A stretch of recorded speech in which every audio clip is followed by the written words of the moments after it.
Il s'agit de l'affiche de la finale de la CAN qui est connue. Nous savons à présent l'identité des équipes qui vont s'affronter lors de cette finale.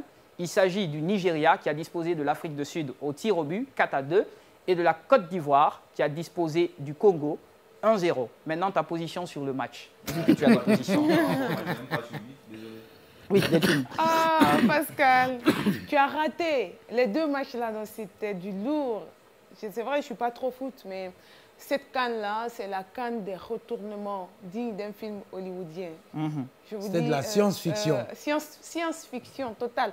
Mais le match Nigeria-Afrique du Sud, franchement, c'est pourquoi, quand on parle de tir au but, c'est là que la chance sourit à certains ou d'autres sont disqualifiés. Sinon, franchement, l'Afrique du Sud maîtrisait bien le match. L'Afrique du Sud maîtrisait le match à quel niveau? Parce qu'ils se sont fait mener au score. Ils maîtrisaient le match peut-être à la fin de rencontre après l'égalisation. Comme tout match de football, les rapports de force ont changé. Tout le monde pouvait gagner à ce rythme. Ils auraient pu gagner. Je ne sais pas, peut-être c'est ton côté sud-africain. Moi, ma journée hier, c'est quand la Côte d'Ivoire s'est qualifiée pour la finale. Je te dis, depuis le miracle avec le Sénégal, après cette défaite triomphale de la Guinée équatoriale contre la Côte d'Ivoire. Cette défaite de la Côte d'Ivoire contre la Guinée équatoriale. Pardon, de la Côte d'Ivoire contre la Guinée équatoriale. Tellement je ne veux même pas entendre défaite de la Côte d'Ivoire. Je voulais vraiment que ça soit...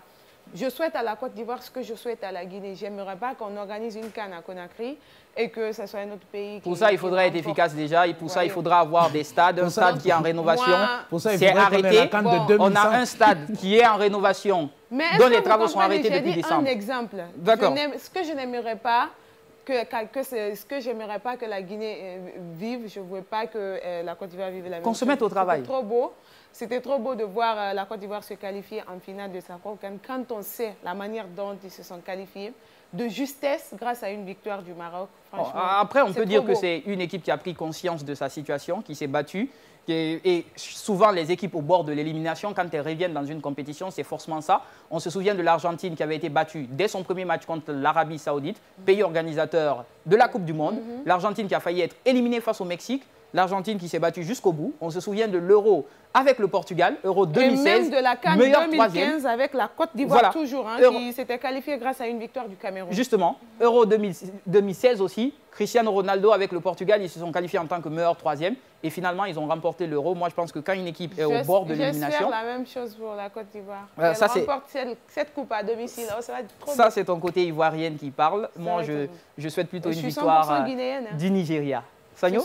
Bon, que ce soit le Nigeria ou bien la Côte d'Ivoire, moi, mon souhait était que cette coupe reste dans la ouest-africaine. Ouest-africaine. Ouais. Est-ce que tu vois? Mais il faut se dire, moi, j'aimerais vraiment féliciter l'équipe de l'Afrique du Sud.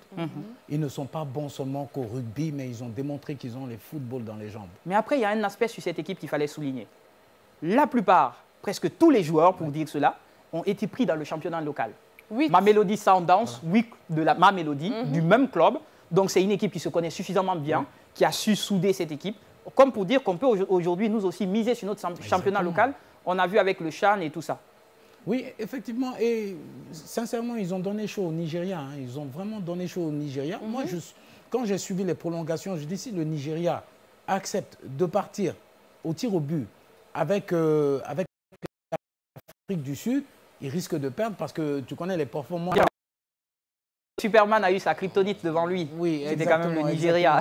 Et j'ai beaucoup aimé aussi le but de la Côte d'Ivoire. Oui, c'est-à-dire j'ai mis le replay, j'ai dit mais comment il a pu marquer?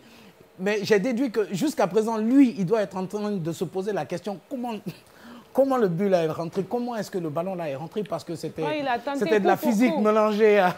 D'accord, il n'y a pas de souci. Je pense qu'on revient largement sur ces équipes qui ont quand même... Ça a été une belle CAN, on peut le dire. C'est toujours une belle CAN. On attend la cérémonie de clôture, même si Pascal n'a plus envie de parler parce qu'il a lâché son micro. Place. On passe rapidement à ce dernier élément de ce débrief.